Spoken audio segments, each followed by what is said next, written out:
Video like जरूर कर लीजिए और ऐसे वीडियो लगातार फ्री में पाने के लिए चैनल को तुरंत सब्सक्राइब कर लीजिए और बेल आइकन को जरूर टैप कर लीजिए ताकि आगे भी सारे वीडियो आपको मिलते रहे। यूट्यूब में फॉलो करते हैं तो प्लीज ये वाला फ्री टेलीग्राम चैनल जरूर ज्वाइन कर लीजिएगा। सारे नोटिफिकेशन सारे अपडेट यहीं पे आते हैं, ध्यान रखिए। तो दोस्तों, हरियाणा पीसीएस जो कि 26 अप्रैल को है, उसके प्रीलिम्स के लिए एक और सेक्शन वाइज टेस्ट मैं ले आया हूँ आपके लिए, जिसमें पॉलिटी के पूरे सिलेबस के निचोड़ को कवर करेंगे। इससे पहले के टेस्ट नहीं देखें उसको भी देख लीजिए। बाकी इन टेस्ट को आप प्राप्त कर सकते हैं इन नंबरों पे कॉन्टैक्ट करके, हमारा क्विज ले सकते हैं जिसमें मोस्ट एक्सपेक्टेड 2500 से ज़्यादा सवालों की प्रैक्टिस कराते हैं हम। तो टेस्ट और क्विज से ही 50% से ज़्यादा सवाल आपको एग्जाम में देखने को मिलते हैं। पूरा रिवीजन आपका हो जाता है। इसमें जैसे बताना है सही कौन सा है, करेक्ट बताना है। उच्च न्यायालय का गठन आर्टिकल 215, और उच्च न्यायालय के न्यायाधीश के पद पर नियुक्ति एवं नियुक्ति की शर्तें, राष्ट्रपति द्वारा कार्यवाहक मुख्य न्यायाधीश की नियुक्ति, और 2 या 2 से अधिक राज्यों के लिए एक सामान्य उच्च न्यायालय यानी कॉमन हाई कोर्ट फॉर 2 और मोर स्टेट आर्टिकल 231। इसमें से गलत कौन, मतलब सही बताना है। तो देखिए, 2 या 2 से अधिक राज्यों के लिए कॉमन हाई कोर्ट आर्टिकल 231 में, ये बिल्कुल सही है। कॉन्स्टिट्यूशन ऑफ हाई कोर्ट या उच्च न्यायालय के गठन की बात करें अगर, उच्च न्यायालय का गठन अनुच्छेद 216 के तहत होता है। किसका तहत होता है? अनुच्छेद 216 के तहत। और उच्च न्यायालय के न्यायाधीश के पद पर जो नियुक्ति और नियुक्ति की शर्तें हैं, अगर उनकी बात करें तो वो 217 में है, अनुच्छेद 217।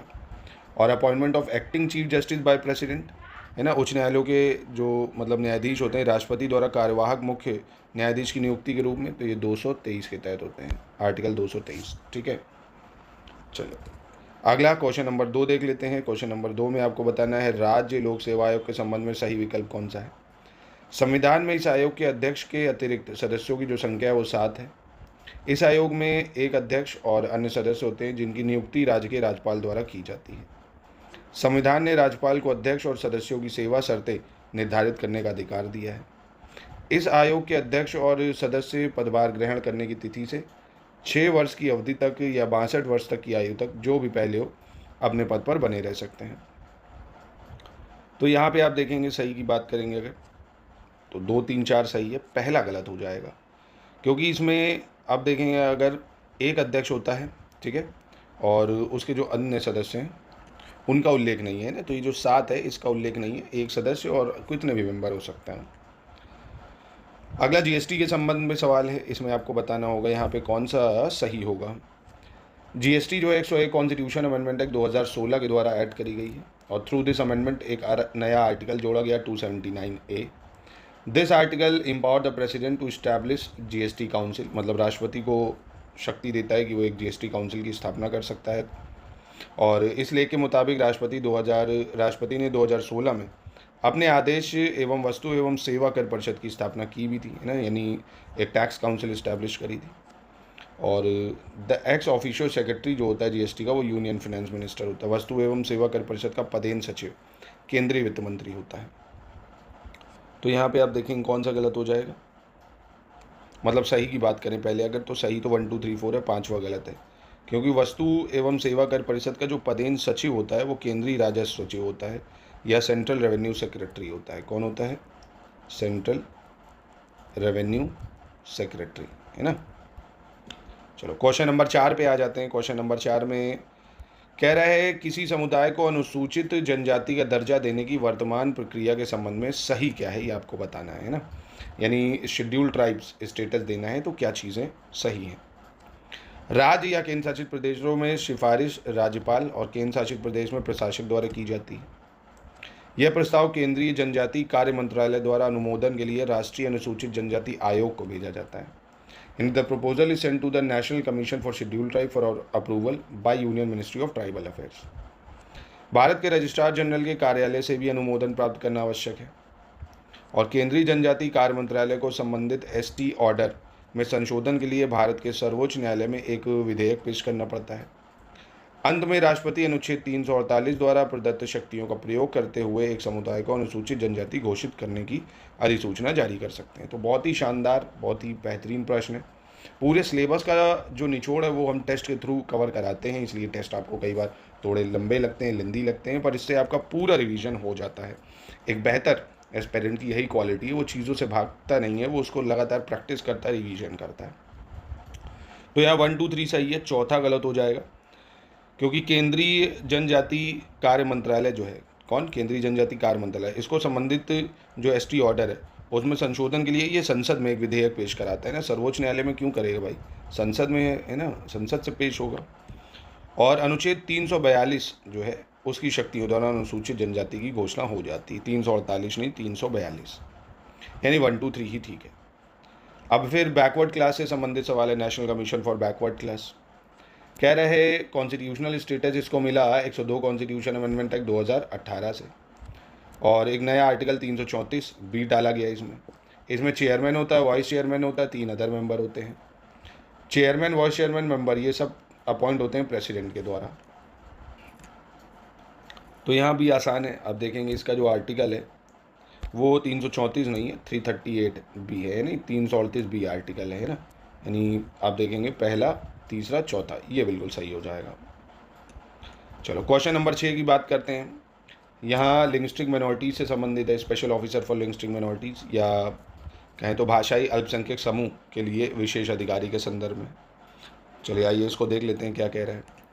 कह रहे हैं मूल रूप से भारत के संविधान में भाषाई अल्पसंख्यक वर्गों के लिए किसी विशेष अधिकारी के संबंध में कोई प्रावधान नहीं था। बाद में राज्य पुनर्गठन आयोग ने इस संबंध में एक सिफारिश की थी। 1956 के 7वें संवैधानिक संशोधन अधिनियम के अनुसार अनुच्छेद 350 को संविधान के भाग 17 में जोड़ा गया था। अनुच्छेद 350 के अनुसार भाषाई अल्पसंख्यक समूहों के लिए एक विशेष अधिकारी की नियुक्ति राष्ट्रपति द्वारा की जाती है।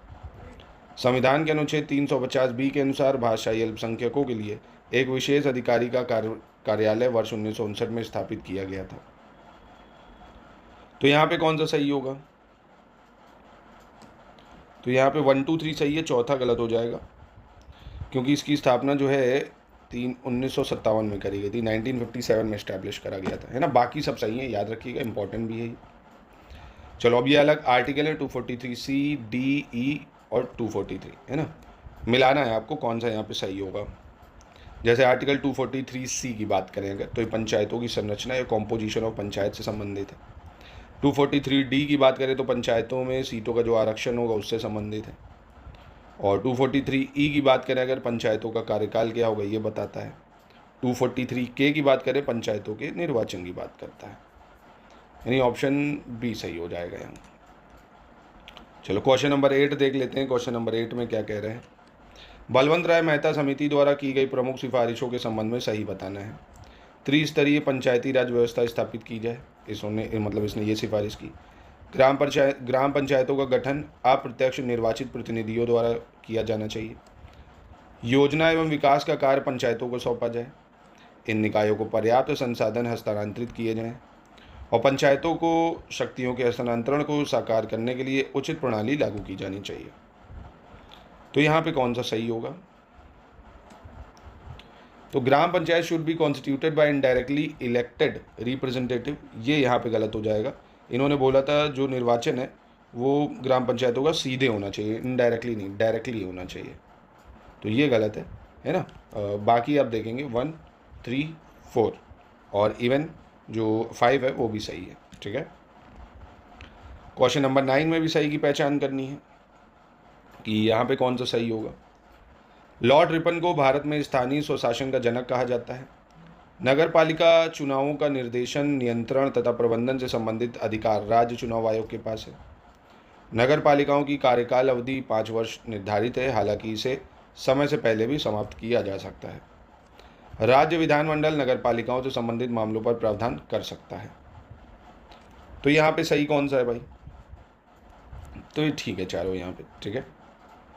चलो क्वेश्चन नंबर 10 में सही की पहचान करते हैं। 10 में सही कौन सा है? 73 संविधान संशोधन का अनुपालन करने वाला पहला राज्य मध्य प्रदेश है।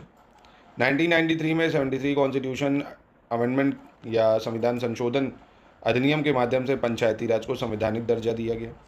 24 अप्रैल 1993 को पंचायती राज को भारतीय संविधान की 11वीं अनुसूची में जोड़ा गया। 24 अप्रैल को हर वर्ष राष्ट्रीय पंचायती राज दिवस मनाया जाता है। तो यहाँ पे देखेंगे आप चारों यहाँ पे ठीक हो जाएंगे। क्वेश्चन नंबर 11 की बात करते हैं। यहाँ पे भी सही की पहचान करनी होगी। 74वां संविधान संशोधन अधिनियम 1992 में 1 जून 1993 को लागू हुआ था। 74वां संविधान संशोधन अधिनियम 1992 ने भारत के संविधान में एक नया भाग 9 ने पेश किया था। भाग 9 ने नगर पालिकाओं से संबंधित मुद्दों से संबंधित है। और 74वें संविधान संशोधन अधिनियम 1992 द्वारा शहरी स्थानीय निकायों को संवैधानिक दर्जा दिया गया था। तो यहाँ पे देखेंगे आप कौन सा सही है, तो ये चारों यहाँ ठीक हो जाएंगे। क्वेश्चन नंबर 12 पे आते हैं। 12 में सही की पहचान करनी है आपको। पंचायती राज को संवैधानिक दर्जा प्रदान करने की जो पहली स्पष्ट सिफारिश है 1987 में लक्ष्मी मल सिंघवी या एल.एम. सिंघवी समिति द्वारा दी गई थी। राजीव गांधी के नेतृत्व वाली सरकार ने 1986 में लोकतंत्र और विकास के लिए पंचायती राज संस्थानों के पुनरुद्धार पर एक अवधारणा पत्र विकसित करने के लिए एक समिति बनाई थी। And this commission was form under the chairmanship of LM. Singhvi, मतलब ये समिति गठन एल.एम. सिंघवी की अध्यक्षता में हुआ था। तो यहाँ आप देखेंगे 2-3 सही है, पहली गलत है क्योंकि एल.एम. सिंघवी समिति की बात करेंगे तो ये 1986 में आएगी, है ना, तो यही गलत है बस, बाकी ठीक है। 13 में सही की पहचान करनी है, कौन सा सही है। Minimum age has been fix for any person to become a panchayat member, यानी पंचायत का सदस्य बनने के लिए मिनिमम उम्र 21 साल चाहिए। नगर पालिका के सभी सदस्य सीधे उस क्षेत्र के मतदाताओं द्वारा चुने जाते हैं। अनुच्छेद 243 घ क्लॉज 3 के अनुसार या 243D क्लॉज 3 पंचायतों के सभी स्तरों पर महिलाओं को 1/3 आरक्षण प्रदान किया गया है। पंचायती राज जो है वो राज्य सूची का एक विषय यानी स्टेट लिस्ट में आता है और 11वीं अनुसूची में कुल 29 विषयों का उल्लेख किया गया है जिन पर पंचायतों को कानून बनाने का अधिकार है। कौन सा सही है यहाँ पे, तो ये पांचों यहाँ पे ठीक हो जाएंगे। चलो क्वेश्चन नंबर 14 देख लेते हैं। यहाँ पे भी सही की पहचान करनी है। 14 सितंबर 1949 को हिंदी भाषा को भारत संघ की आधिकारिक भाषा के रूप में चुना गया था, यानी ऑफिशियल लैंग्वेज के रूप में चुना गया था, पहली बात। दूसरा, अनुच्छेद 344 इसके अंतर्गत राष्ट्रपति को राजभाषा के संबंध में एक आयोग गठित करने का अधिकार दिया गया है। अनुच्छेद 344 के अंतर्गत राजभाषा पर 20 सदस्यीय संयुक्त संसदीय समिति के गठन का प्रावधान किया गया है। तो यहाँ पे आप देखेंगे सही कौन सा है, तो सिर्फ पहला दूसरा सही होगा, है ना। 344 क्लॉज 4 के अंतर्गत राजभाषा पर 30 सदस्यीय जो संयुक्त सदस्य समिति उसका गठन किया गया है, 30। क्वेश्चन नंबर 15 देख लेते हैं। भारतीय दंड संहिता 1860 में प्रस्तावित संशोधन विधेयक से संबंधित धाराओं के संबंध में सही विकल्प चुनना है। धारा 70 के अंतर्गत सामूहिक बलात्कार के संबंध में प्रावधान दिए गए हैं। धारा 799 के अंतर्गत दहेज हत्या के संबंध में प्रावधान है।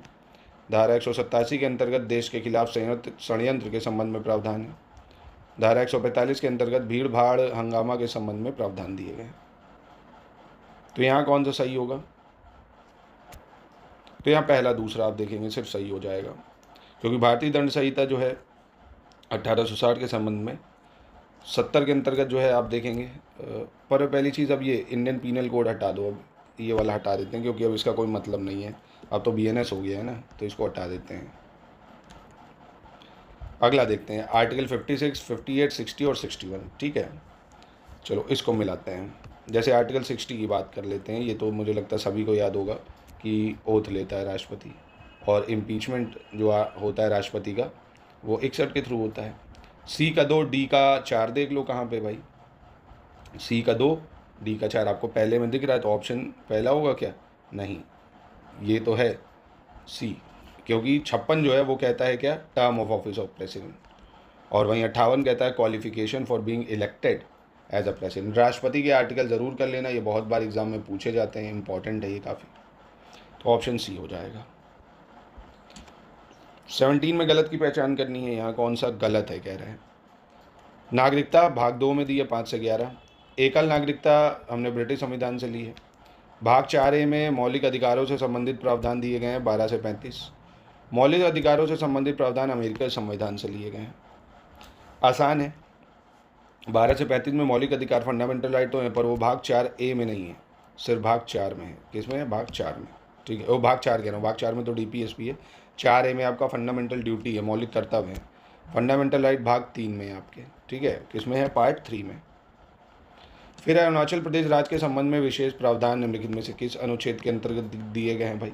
इस स्पेशल प्रोविजन अरुणाचल प्रदेश को 371E, G, H या I।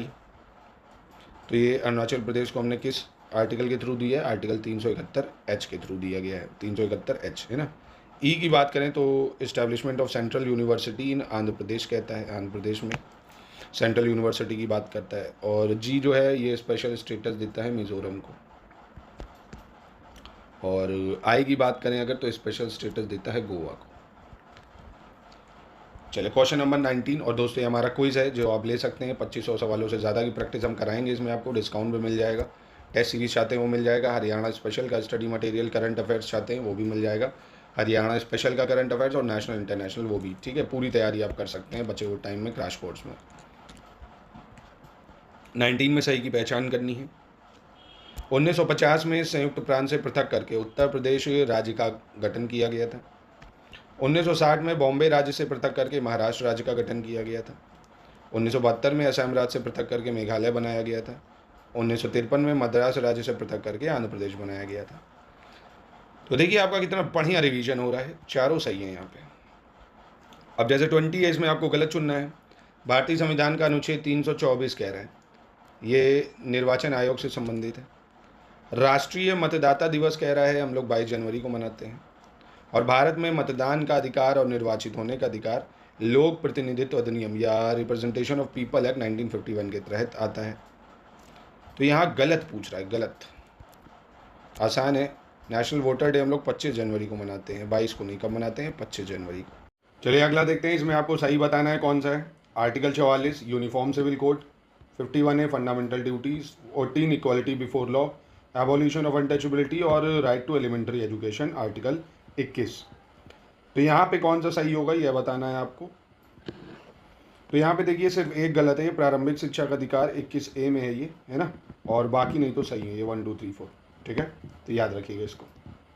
और कई बार ये भी पूछ लेता है इसको ऐड कब करा है, तो 86 कॉन्स्टिट्यूशन अमेंडमेंट एक्ट जो आया था 2002 में, उसके थ्रू हमने इसको ऐड करा था, ठीक है।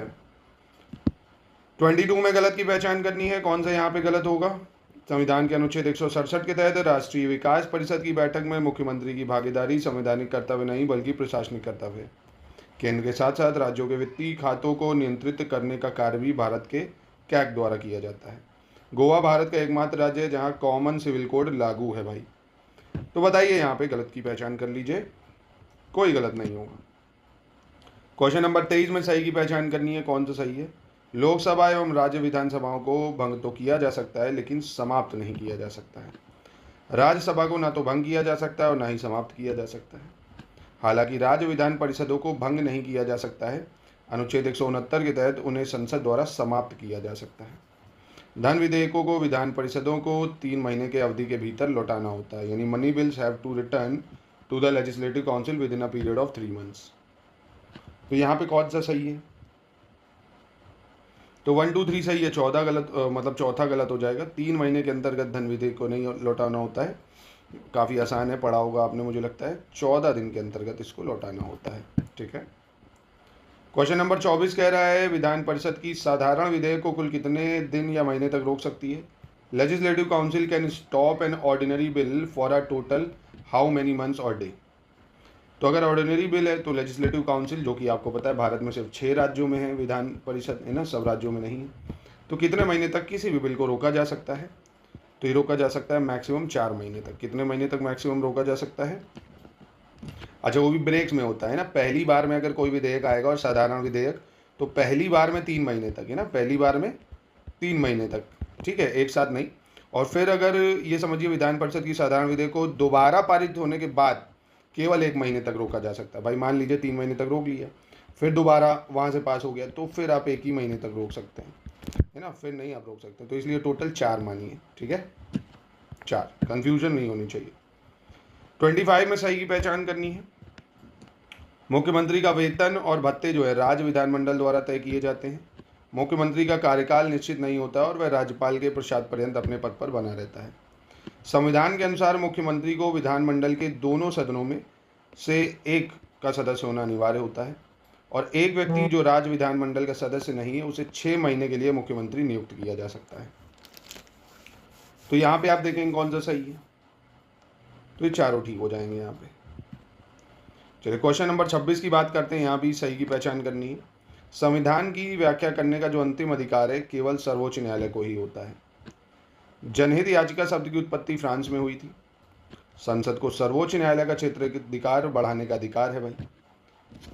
तो यहाँ पे आप बताइए कौन सा सही होगा। Only supreme court has the final authority to interpret constitution, ठीक है, और parliament has right to increase the jurisdiction of supreme court, ये भी सही है। 1 और 3 सही है। PIL जो है फ्रांस से नहीं USA से ओरिजिनेट हुआ है ना, यूनाइटेड स्टेट अमेरिका से। क्वेश्चन नंबर 27 में सही बताना है। सर्वोच्च न्यायालय के अपीलीय क्षेत्राधिकार का जो उल्लेख है या अपेलियर ज्यूरिसडिक्शन का, वो 132 से 136 तक किया गया है। अनुच्छेद 127 के तहत सर्वोच्च न्यायालय के किसी भी सत्र के लिए न्यायाधीशों का कोरम पूरा करने के लिए तदर्थ न्यायाधीशों की नियुक्ति राष्ट्रपति की पूर्व सहमति से उपराष्ट्रपति द्वारा की जाती है। तो यहाँ पे कौन सा सही है? सर्वोच्च न्यायालय के न्यायाधीश का वेतन संसद द्वारा निर्धारित होता है कि ये स्टेटमेंट भी है। 1 और 3 सही है, दूसरा गलत हो जाएगा।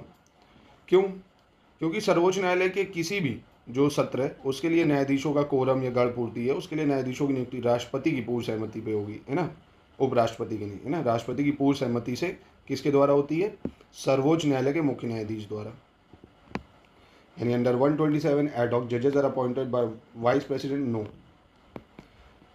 किसके द्वारा अपॉइंटेड होंगे ये? चीफ जस्टिस के द्वारा with the prior consent of president, ठीक है। चलो अगला देखते हैं। 2G स्पेक्ट्रम घोटाले की जांच के लिए 2011 में 30 सदस्यीय संयुक्त सदस्य समिति का गठन किया गया था।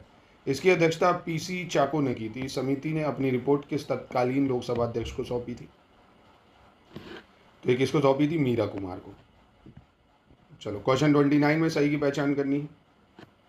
भारतीय संविधान का भाग 5, इसमें अनुच्छेद 124 से लेकर अनुच्छेद 147 तक सर्वोच्च न्यायालय के गठन, स्वतंत्रता, क्षेत्राधिकार, शक्तियां, प्रक्रिया आदि का उल्लेख है। राष्ट्रीय आपातकाल यानी नेशनल इमरजेंसी के दौरान संसद को राज्य सूची में उल्लेखित विषयों पर कानून बनाने का अधिकार है। संसद के दोनों सदनों से मंजूरी के बाद 6 माह तक आपातकाल जारी रहता है और हर 6 महीने में संसद की मंजूरी से आगे भी जारी रखा जा सकता है। तो तीनों यहाँ पे भी आप देखेंगे ठीक हो जाएंगे। क्वेश्चन नंबर 30 देख लेते हैं। दिसंबर 1977 में गठित अशोक मेहता समिति की कुछ सिफारिशों के संदर्भ में सही विकल्प का चयन करना होगा। त्रिस्तरीय पंचायती राज व्यवस्था को लागू किया जाना चाहिए। विकेंद्रीकरण का प्रथम बिंदु जिला होना चाहिए। जिला परिषद को पंचायती राज की कार्यकारी संस्था एवं मौलिक इकाई के रूप में विकसित किया जाना चाहिए।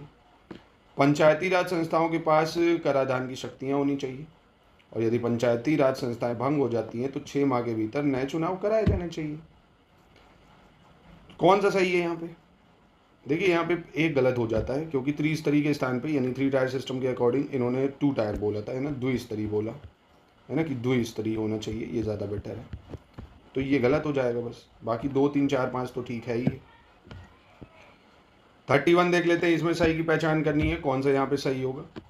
ग्राम पंचायत जो है ग्रामीण स्तर पर स्थानीय स्वशासन की सबसे छोटी इकाई होती है और प्रत्येक ग्राम पंचायत क्षेत्र को कम से कम 5 और अधिक से अधिक 10 वार्डों में विभाजित किया जाता है और प्रत्येक वार्ड से एक पंच चुना जाता है। प्रत्येक ग्राम पंचायत में एक निर्वाचित पंच और सरपंच होता है जो ग्राम का मुखिया होता है और पंचायत के गठन तथा चुनाव कराने का अधिकार राज्य को ही होता है। तो यहाँ आप देखेंगे कौन सा सही है। तो सिर्फ 1, 3, 4 सही है, दूसरा गलत हो जाएगा क्योंकि इसमें कम से कम जो है ग्राम पंचायत क्षेत्र को 10 और अधिक से अधिक 20, है ना, इससे ज़्यादा नहीं, 10 से 20, ठीक है। चलो ये आर्टिकल आ गए 338, 338 ए और बी। कौन सा इसमें से सही मैच कर रहा है ये आपको आइडेंटिफाई करना होगा। जैसे राष्ट्रीय अनुसूचित जाति आयोग या national commission for schedule caste, ये किस में कह रहा है? 330 में, 338 में। और नेशनल कमीशन फॉर STA और national commission for backward class आपका 338 बी। कौन सा यहाँ पे सही है? तीनों ही बढ़िया आर्टिकल, एकदम इम्पॉर्टेंट और सही भी है यहाँ पे, ठीक है। चलो अगला है संवैधानिक निकायों का चयन करना है। कॉन्स्टिट्यूशनल बॉडीज़ कौन सी हैं इसमें से?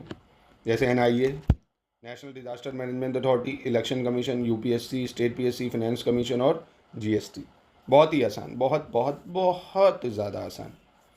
देखो इलेक्शन कमीशन आपको पता है भाई आर्टिकल 324 में है, ये आपका एक कॉन्स्टिट्यूशनल बॉडी है। फिर UPSC 315 से 323 में दिया हुआ है, ये UPSC state PSC। Finance commission 280 में है, ये 279A में है। तो 3, 4, 5, 6, 7 कह सकते हो कॉन्स्टिट्यूशनल बॉडी है ना। नेशनल डिजास्टर मैनेजमेंट अथॉरिटी को तो 2005 में बनाया जब सुनामी आई थी 2004 में। चलो क्वेश्चन 34 में गलत की पहचान करनी है आपको। यहाँ कौन सा गलत हो जाएगा? गलत। निर्वाचन आयोग के मुख्य चुनाव आयुक्त का जो कार्यकाल है वो 6 वर्ष से 65 वर्ष की आयु जो भी हो जाए पहले 1950 से 15 अक्टूबर 1987 तक निर्वाचन आयोग एक सदस्यीय निकाय के रूप में कार्य करता था, जिसमें केवल मुख्य निर्वाचन अधिकारी शामिल होता था। 16 अक्टूबर 1989 को मतदान देने की जो न्यूनतम आयु है वो 21 से 18 वर्ष कर दी गई थी। और 1989 के बाद राष्ट्रपति ने निर्वाचन आयोग का कार्यभार कम करने के लिए 2 और चुनाव आयुक्त की नियुक्ति की थी। तो यहाँ पे गलत हो जाएगा आपका दूसरा, क्योंकि ये 1989 होना चाहिए, है ना। 1950 से 1989 तक आप देखेंगे एक सदस्य थे, है ना, जिसमें सिर्फ मुख्य निर्वाचन आयुक्त था। फिर 1989 में मतदान की उम्र जब कम करी गई तो भाई इलेक्टर ज़्यादा हुए, तो फिर बॉडी को भी बढ़ा दिया गया। चलो फिर कह रहा है संविधान के 14वें भाग में अनुच्छेद 315 से लेकर 23 तक निम्नलिखित में से किस संस्थान की स्वतंत्रता, शक्तियाँ एवं कार्यों के अलावा इसके संगठन एवं सदस्यों की नियुक्ति और बर्खास्तगी वगैरह दी हुई है? तो ये तो अभी मैंने आपको ऊपर बताया ना, 315 से 23 में है यूपीएससी, ना, संघ लोक सेवा आयोग हो जाएगा। 36 में आपको गलत की पहचान करनी है। कौन सा गलत हो जाएगा यहाँ पे? 1784 के पिट्स इंडिया एक्ट के अंतर्गत 2 शहर मद्रास और बॉम्बे में गवर्नर की परिषद स्थापित की गई थी। 1862 में लॉर्ड कैनिंग ने 3 भारतीयों, पटियाला के महाराजा नरेंद्र सिंह, बनारस के राजा देव नारायण सिंह और ग्वालियर के राजा दिनकर राव रघुनाथ को नवगठित विधानसभा में या विधान परिषद में नियुक्त किया था। और 1938 में कह रहा है सरदार पटेल द्वारा घोषणा की गई थी कि स्वतंत्र भारत का संविधान वयस्क मताधिकार के आधार पर निर्वाचित संविधान सभा द्वारा बनाया जाएगा, कोई भी बाहरी हस्तक्षेप नहीं होगा। तो ये तो पंडित नेहरू का ऑब्जेक्टिव रेजोल्यूशन है ना, यहाँ पे पंडित नेहरू होना चाहिए था। आगे बढ़ते हैं क्वेश्चन 37। और दोस्तों हमारा क्विज़ अगर आप ज्वाइन करना चाहते हैं तो इस क्विज़ को ज्वाइन करके आप क्वेश्चंस की प्रैक्टिस लगातार कर सकते हैं, जिसमें आपकी हैबिट बनेगी क्वेश्चंस को, एमसीक्यूज़ को टैकल करने की। फिर टेस्ट सीरीज़ अटेम्प्ट कर सकते हैं आप, फुल लेंथ टेस्ट सीरीज़, एकदम रियल ऑफिशियल एग्जाम पैटर्न जो होता है सेम उसी के आधार पर। हरियाणा स्पेशल का मटेरियल चाहते हैं वो मिल जाएगा, करंट अफेयर्स पूरे साल का आपको मिल जाएगा क्रिस्प फॉर्म में एकदम, बजट इकोनॉमिक सर्वे के साथ, है ना। ये हमारी ऐप पे भी चीज़ें मिल जाएंगी, study for civil services app पे डिस्काउंट भी चल रहा है उसमें। इसमें सही बताना है। मैक्सिमम एज लिमिट कह रहा है अपॉइंटमेंट एज जज ऑफ सुप्रीम कोर्ट वो 65 साल होती है कह रहा है। संघ लोक सेवा आयोग के सदस्य के रूप में नियुक्ति के लिए अधिकतम आयु 6 या 65, उच्च न्यायालय के लिए 62 और राज्य लोक सेवा आयोग के सदस्य के रूप में 5 वर्ष या 62 वर्ष। तो यहाँ कौन सा सही है?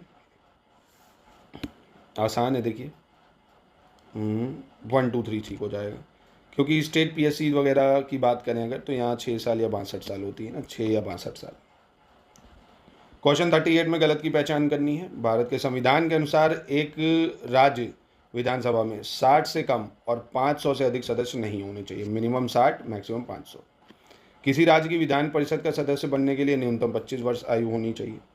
किसी भी राज्य के विधानमंडल के सदस्यों की अयोग्यता से संबंधित किसी भी समस्या का समाधान करने का अंतिम अधिकार राज्यपाल के पास होता है। तो यहाँ आप देखेंगे कोई गलत नहीं है। क्वेश्चन 39 देख लेते हैं, इसमें सही की पहचान करनी है आपको। एक संसद सदस्य राष्ट्रपति या उनके द्वारा इस निमित्त नियुक्त व्यक्ति के समक्ष पद की शपथ लेता है। उच्चतम न्यायालय के न्यायाधीश राष्ट्रपति या उनके द्वारा इस निमित्त नियुक्त व्यक्ति के समक्ष पद की शपथ लेता है। राज्य के विधानमंडल के सदस्य राज्यपाल या उनके द्वारा इस निमित्त नियुक्त व्यक्ति के समक्ष पद की शपथ लेता है। उच्च न्यायालय के न्यायाधीश राष्ट्रपति या उनके द्वारा इस निमित्त नियुक्त व्यक्ति के समक्ष पद की शपथ लेते हैं। यानी कौन किसके सामने ओथ लेता है, इसमें आपको बताना सही कौन सा होगा। सिंपल सा है, 1 2 3 सही भाई। हाई कोर्ट जज take oath of office before the president, ये गलत है भाई, गवर्नर के आगे लेगा ना, ठीक है। किसके समक्ष लेता है? गवर्नर के समक्ष लेता है। क्वेश्चन नंबर 40 में सही बताना है। राज्यसभा का उपसभापति अपना त्यागपत्र जो है सभापति को सौंपता है, यानी deputy chairman of Rajya Sabha submit its resignation to chairman. Speaker जो होता है ना, वो सबमिट करता है रेजिग्नेशन डेप्टी स्पीकर को। डेप्टी स्पीकर जो होता है वो देता है किसको? स्पीकर को। जज ऑफ सुप्रीम कोर्ट सबमिट करता है रेजिग्नेशन प्रेसिडेंट को, और चेयरमैन जो होता है लेजिस्लेटिव काउंसिल का वो डिप्टी चेयरमैन को देता है। तो रेजिग्नेशन का भी देखिए आपका पूरा रिवीजन हो गया, ओथ का भी हो गया, सारे टॉपिक का रिवीजन हो जाता है एससीएस के टेस्ट से, क्योंकि ये पूरे सिलेबस को निचोड़ के आपको दे देती है। ठीक है, 1 2 3 4 5 सही हो जाएगा। 41 में गलत बताना है। भारतीय प्रशासनिक सुधार आयोग की सिफारिश पर नागरिकों की समस्याओं के समाधान के लिए 2 विशेष प्राधिकरण लोकपाल और लोकायुक्त नियुक्त किए गए थे। लोकायुक्त और उप लोकायुक्त की नियुक्ति संबंधित राज्य के राज्यपाल द्वारा की जाती है। भ्रष्टाचार को रोकने के लिए गठित संथनाम आयोग द्वारा केंद्रीय जांच ब्यूरो की स्थापना की सिफारिश की गई थी। तो यहाँ पे कौन सा गलत है? तो यहाँ कोई गलत नहीं होगा, ठीक है। 42 में सही की पहचान करनी है। राज्य चुनाव आयुक्तों की नियुक्ति राज्य के राज्यपालों द्वारा की जाती है और उन्हें केवल महाभियोग द्वारा ही हटाया जा सकता है। लोकसभा और राज्यसभा के लिए राष्ट्रपति और विधानसभा और विधान परिषद के लिए संबंधित राज्य के राज्यपाल द्वारा चुनाव की अधिसूचना जारी होती है। भारत का निर्वाचन आयोग भारत में राजनीतिक दलों को मान्यता प्रदान करता है। तो यहाँ सही हो जाएगा आपका तीनों। चलिए 43 देखते हैं। 43 में गलत की पहचान करनी होगी। राष्ट्रीय मानवाधिकार आयोग 28 सितंबर 1993 के मानवाधिकार संरक्षण अध्यादेश के तहत अस्तित्व में आया था, जिसे बाद में मानवाधिकार संरक्षण अधिनियम 1995 द्वारा प्रतिस्थापित किया गया। उत्तर प्रदेश के लोकायुक्त का कार्यकाल वर्तमान में 8 वर्ष का होता है। उत्तराखंड 1 नवंबर 2011 को लोकायुक्त विधेयक पारित करने वाला पहला भारतीय राज्य बना। अनुच्छेद 323 के अनुसार संघ लोक सेवा आयोग जो है अपनी वार्षिक रिपोर्ट राष्ट्रपति को सौंपता है और राज्य लोक सेवा आयोग गवर्नर को। तो बताओ मेरे भाई कौन सा गलत होगा यहाँ पे? तो देखिए, राष्ट्रीय मानवाधिकार आयोग की बात करें अगर, तो ये 1993 के तहत बना और 1993 द्वारा प्रतिस्थापित। यहाँ मानवाधिकार संरक्षण 1993 होना चाहिए, बाकी ठीक है। राष्ट्रीय बाल अधिकार संरक्षण आयोग के संबंध में गलत बताना है भाई, कौन सा गलत हो जाएगा? इस आयोग की स्थापना बाल अधिकार संरक्षण आयोग अधिनियम 2005 के तहत मार्च 2007 में हुई। महिला एवं बाल विकास मंत्रालय के प्रशासनिक नियंत्रण में काम करता है। इस आयोग के अनुसार कानूनी तौर पर एक बच्चे को आमतौर पर 18 वर्ष से कम उम्र के व्यक्ति के रूप में परिभाषित किया जाता है। तो यहाँ पे भी देखेंगे कोई गलत नहीं है आप, ठीक है। 45 में देख लेते हैं, सही की पहचान करनी है। टीटी कृष्णाचारी ने भारत के आपातकालीन प्रावधानों को संवैधानिक तानाशाही माना है। हृदयनाथ कुंजरू ने भारत के आपातकालीन प्रावधानों को राज्य की वित्तीय स्वायत्तता के लिए खतरा बताया है। सरलादि कृष्णा स्वामी अय्यर ने भारत के आपातकालीन प्रावधानों को संविधान की प्राणवायु बताया है। महावीर त्यागी ने भारत के आपातकालीन प्रावधानों की तुलना सुरक्षा वॉल से की है। तो यहाँ सही कौन सा है? तो ये चारों ठीक हो जाएंगे यहाँ पे। क्वेश्चन 46 की बात करते हैं, तो यहाँ सही की पहचान करनी होगी। First chief justice of India Harilal J Kania, first Lokpal, first CVC, first cabinet secretary. कौन सा यहाँ पे सही है?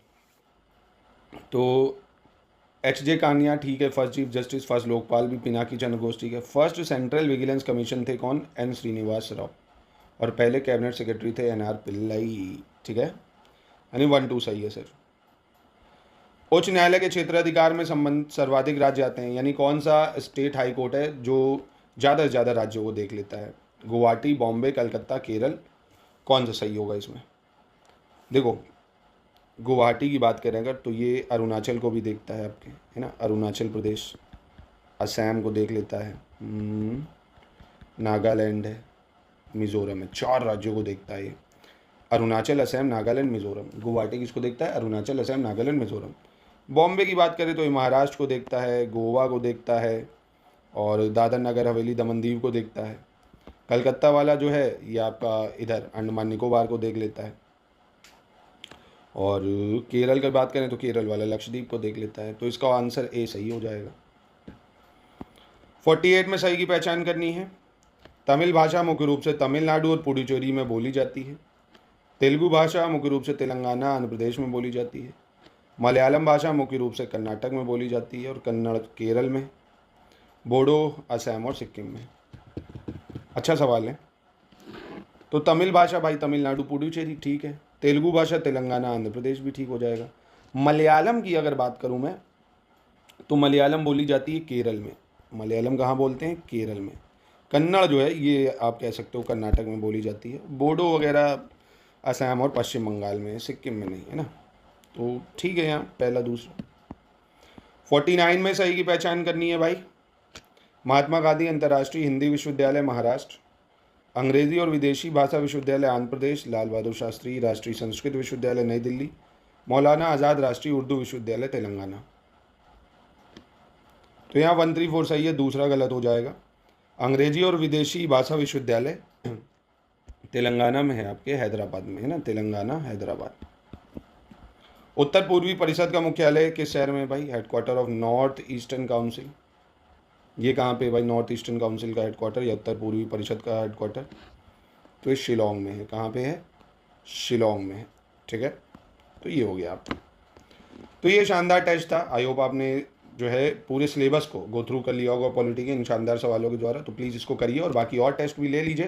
पूरा रिवीजन आप कर सकते हैं इन टाइम में और एमसीक्यू की भी शानदार प्रैक्टिस आपकी हो जाएगी।